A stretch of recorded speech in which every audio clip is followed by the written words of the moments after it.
Hey, brother! Okay, gang, we have covered Encanto quite a bit over here on the Super Carlin Brothers channel, and all I can say is totally worth it. This movie is a pure delight and just speaks directly to my heart. So yeah, there's that. Actually, fun fact, I got my Spotify Unwrapped at the end of 2022, and literally all 10 of my top 10 songs were from the Encanto soundtrack. And honestly, that is saying something, because the other thing that I did last year was went to the Las Vegas When We Were Young music festival, where I completely relived my pop punk phase. Who am I kidding? It wasn't a phase. If you know, you know. I'm also off topic. Back to Encanto. The point is, this movie is insanely bright and colorful, but the other thing that it does is tackle very real world problems that are close to home and things that I think a lot of people can very easily relate to. I think you're carrying way too much. On the whole, the idea of generational expectations and the trauma that can come with it is something we can all be more aware of and work to communicate in an effort to avoid. But today's topic might just take it one step further and a glimpse into a darker version of Encanto that you might not be quite as used to. Today, we are going to examine the idea that a young 5-year-old Mirabel was already feeling the weight of the expectations set forth by her abuela in the form of that generational trauma. The idea is that when she walked up to that door as a 5-year-old, she already had the anxiety and worry that she could potentially let her family down. That she even worried that not only might she not live up to her power, but also might not receive one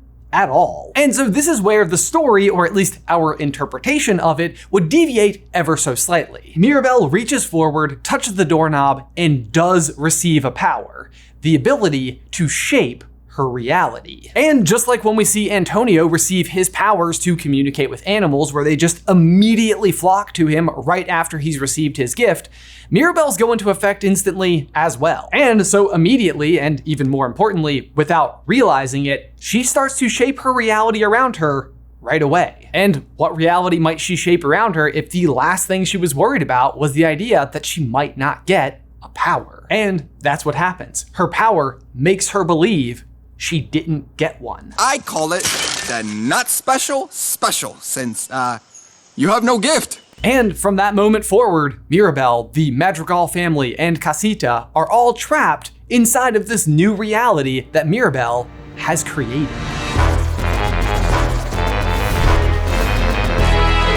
Hey, brother! Yeah, you ever think those trippy song sequences maybe didn't totally make sense? Like, were those actually happening?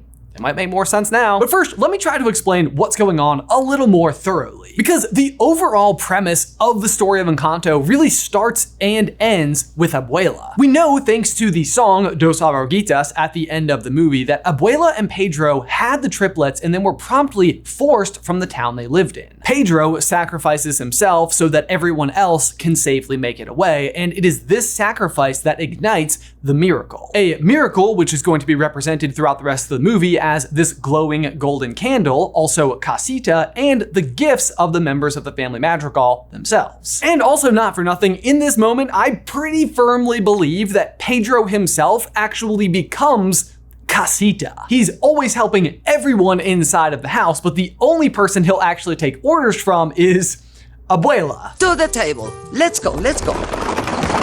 We do have an entire video about that particular idea. If you'd like to check it out, you can just click the card right over here. In the meantime though, Abuela's interpretation of the situation ultimately becomes that the only thing that actually keeps Pedro still there, still with them, is the miracle itself, the powers. And in doing so, she fails to remember that the family itself is the miracle, powers or not. But the further on in life she gets, the more she clings to this particular idea, and you can immediately start to see the strain that it is causing on every member of the family. Peppa can control the weather, which is amazing, an incredible power, but if her emotions aren't in check, then they can start to control her right back. Isabella is quite literally planning to marry someone that she does not love in order to keep Abuela happy. Luisa can lift literally everything, near as I can tell, and is still being crushed under the weight of expectations. And then there's Bruno, who never really did anything other than love his family, who removed himself not from their presence, but the knowledge of his presence for over 10 years,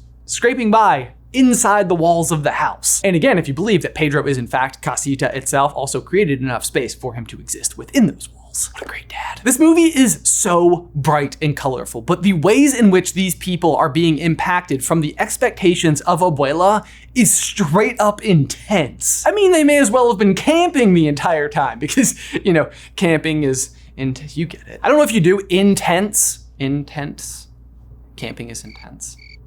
For clarity. Anyway though, with this much in mind, you've got the young and absolutely adorable Mirabel, who is at her ceremony to receive her gift. Her oldest sister is quite literally the golden child of the family, and Louisa is able to bring so much service to the town because of what she's able to do. Like in this scene, she's physically moving a church.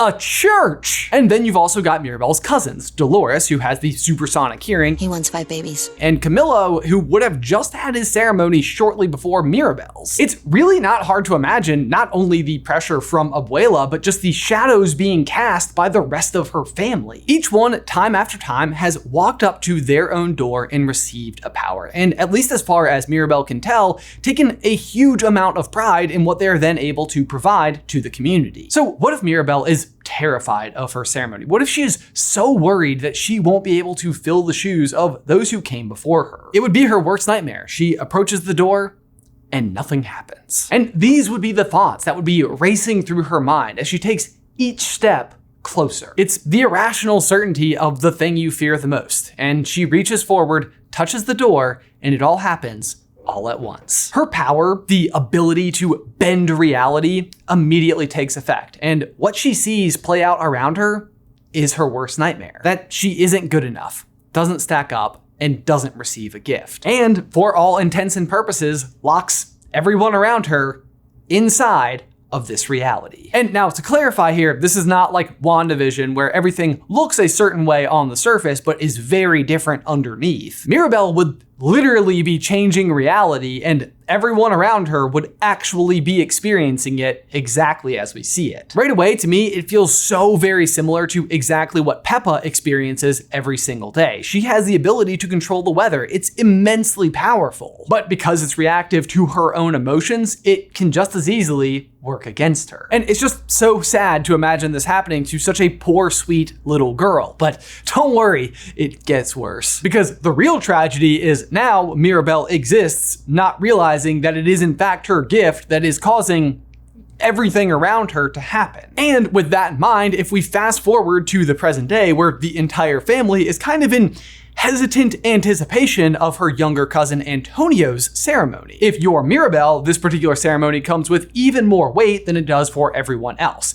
You are about to discover whether or not it was only you. Maybe the magic just ran out. Maybe it's not just me. This would of course be her new worst fear, which then would of course come true because she's the one creating the reality. We'd find out that Antonio does in fact receive a gift of his own, and it would further isolate Mirabel's position with the rest of her family. In fact, even the very specific gift that he receives could be more underlying proof of Mirabel's own power. She kind of labels him as an animal guy, not 5 minutes before the celebration begins. I know you're an animal guy. And so as Mirabel is processing this bit of new information, what you start to see is, once again, her powers essentially going into overdrive. And I will say that this next scene that I want to talk about, I was always a little confused about because I didn't understand how it worked. But through this lens, I think it makes even more sense. Antonio has his gift. The family is celebrating. They're taking a group photo when seemingly reality goes into slow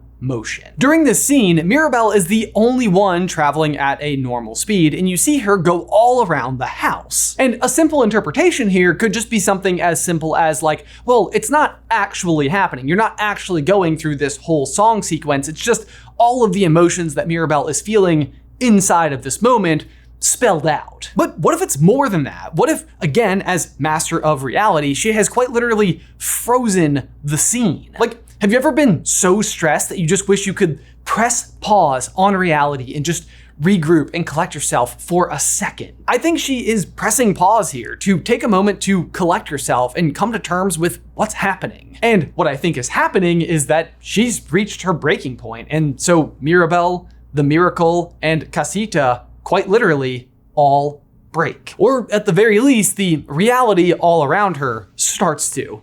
just a little bit. And I think this is a really interesting way to look at it. The real reason why the house is fracturing is because Mirabel herself is fracturing. But it may even just be this small cathartic burst that is able to bring her back to center, even if it's just for a moment. Because after seeing everything, the cracks forming all around her, she runs in to let the family know, and they all come back out into the main area of Casita to realize that everything is fine. Everything is normal. Guys, we need to pause right there just to give huge thanks to today's sponsor, HelloFresh. Here on this channel, we are always aiming to blow your mind, and this week, HelloFresh does it for us. 40 recipes a week. 40 is how many HelloFresh now has available for you to choose from. They are empowering you to say goodbye, or as my 15-month-old daughter says, night-night, to your recipe rut to treat your friends and family to delicious new meals every week. Seriously, no matter what your lifestyle or meal preferences, HelloFresh almost certainly has something for you. From fit and wholesome veggie or family-friendly meals, they always have something for even the pickiest eaters. Like, for example, my 15-month-old daughter. And you can even customize all of the meals, whether it's by swapping the protein or adding a different side, or even adding a protein to a vegetarian meal. It's seriously so customizable and allows you to choose between a myriad of delicious dishes. Delicious dishes. That's not hard to say. Delicious dishes. That one's closest. And my personal favorite part is that all of the recipes come pre-portioned, so you don't have to waste a lot of time prepping or setting up. Guys, if you're anything like me and you've got your job and commitments and friends and family, and you get to the end of every day and you just find yourself making the same old things, HelloFresh is so great. I feel like we were literally making the same dinners week in, week out, and my whole family, myself, my wife, and my daughter, all love the HelloFresh dinners. And like I said before, those pre-portioned ingredients are absolutely incredible. I almost always have dinner on the table within 30 minutes from the start. And with time already so limited, I really feel like it opens up the evenings to not only have an overall better dinner experience, but just more time to spend with the rest of my family. I really just can't recommend it enough. So head on over to hellofresh.com/SuperCarlin65 and use promo code SuperCarlin65 to get 65% off plus free shipping on your first order. Again, it's going to be hellofresh.com/SuperCarlin65, promo code SuperCarlin65 for 65% off and free shipping. HelloFresh is America's #1 meal kit for good reason. Link is in the description down below. So the question is then, what had Mirabel seen? Well, to me, even this part makes sense. Emotions, even anger, are meant to be felt and expressed. And oftentimes it is the act of expressing that particular emotion that will actually bring you a considerable amount of relief and calm. But really, this is just the tip of the iceberg, and there is so much more evidence as we get into the middle section of the story. Because up until this point in the movie, all of the song sequences have been upbeat and spectacular, but also grounded in a way. And what I mean by that is, like in the opening number, for example, the family madrigal. We see lots of fun and whimsical stuff, but it's all in keeping with the reality of what the movie has already set forth for us. Like, don't get me wrong, plenty of extraordinary things happen. Camillo shapeshift, Isabella makes flowers out of nothing, and Julieta is able to cure a broken arm with an arepa. But these are things that we know these characters to be capable of anyway. And the same is largely true for the song Waiting on a Miracle, the one that we just referenced before, where everything slows down considerably. I mean, have you even noticed this hummingbird? Barely even flapping its wings. But the important part is that mostly everything else is still ordinary. People dancing and children running with sparklers. We do get a glimpse of Mirabel stepping inside of her own imagination for a moment, but I really think that's just a taste of what Mirabel is actually capable of. But the thing is, after this sequence, the Waiting on a Miracle song takes place and everything fractured, things change. The next morning feels typical enough for the family. They're having a delicious breakfast on the lawn, but Mirabel has questions for Luisa. Luisa, if you know what's hurting the magic and it gets worse because you won't tell me what's wrong. Nothing's wrong! This, of course, pushes Luisa into her, and my personal favorite, song. And just mere seconds into Luisa's song, new things start happening. They're on a circus tightrope, balancing a stack of donkeys, fighting off a terrified Hercules' Cerberus. After that, it quite literally rains donkeys. They almost get squished and then possibly take a trip to Yellowstone? Maybe? The point is, things are starting to get real weird up in here. And I will say, when I first saw Encanto, it was hard to tell whether or not all of this was actually happening, or if it was more similar to Moana, like where they're singing the song You're Welcome, and Maui is handing all of these different objects to Moana, and then at the end of the song, when like the background disappears, you realize she's just holding a bunch of random oddments. And that's the thing, if everything that was happening inside of Louisa's song was actually happening, it would be pretty weird.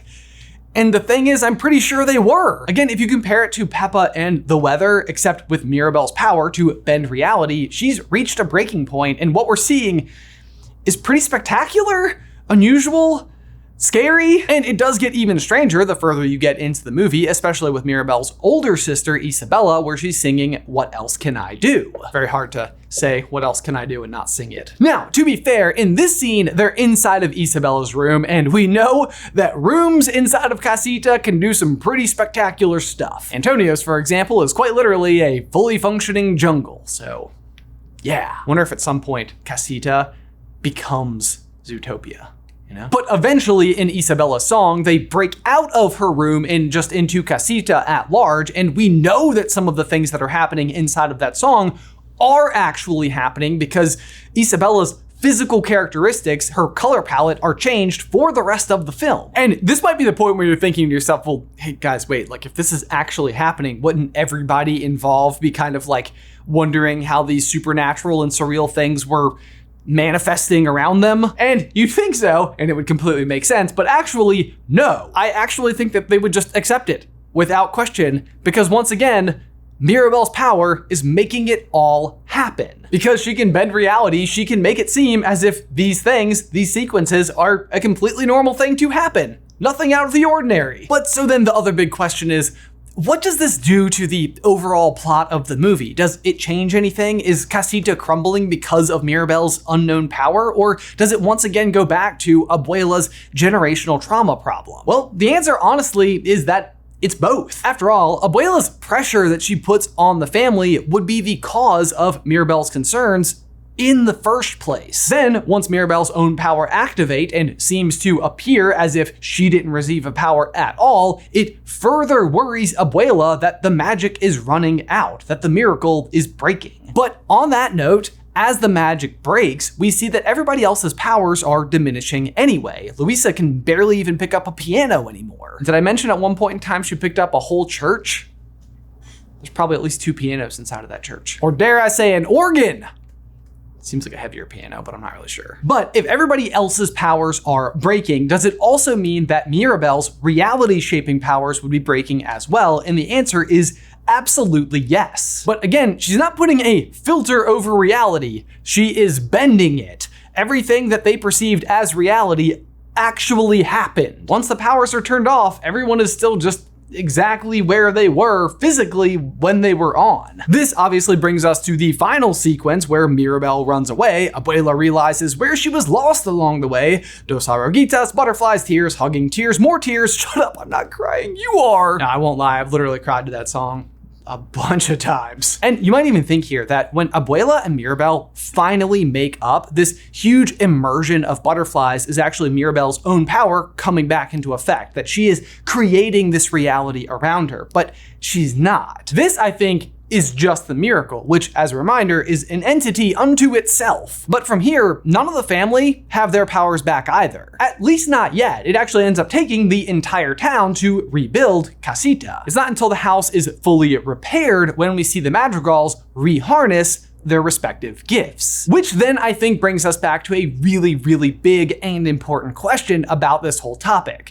When this happens, does Mirabel get her reality bending powers back? And that's where I would say it gets complicated, because one of the other huge roles that needs to be upheld by one of the members of the family is being the keeper of the miracle itself. And Abuela has traditionally been the one to fill this role. And Abuela has shouldered this responsibility for 50 years. In a way, it's kind of her own power. But when Mirabel and Abuela have their moment by the river where the miracle was created in the first place, I think this responsibility passes. So when Mirabel ends up being the one to turn the doorknob to enter Casita, it's what I imagine Abuela must have done 50 years prior. Mirabel's door isn't the entrance to her bedroom like it is for everyone else.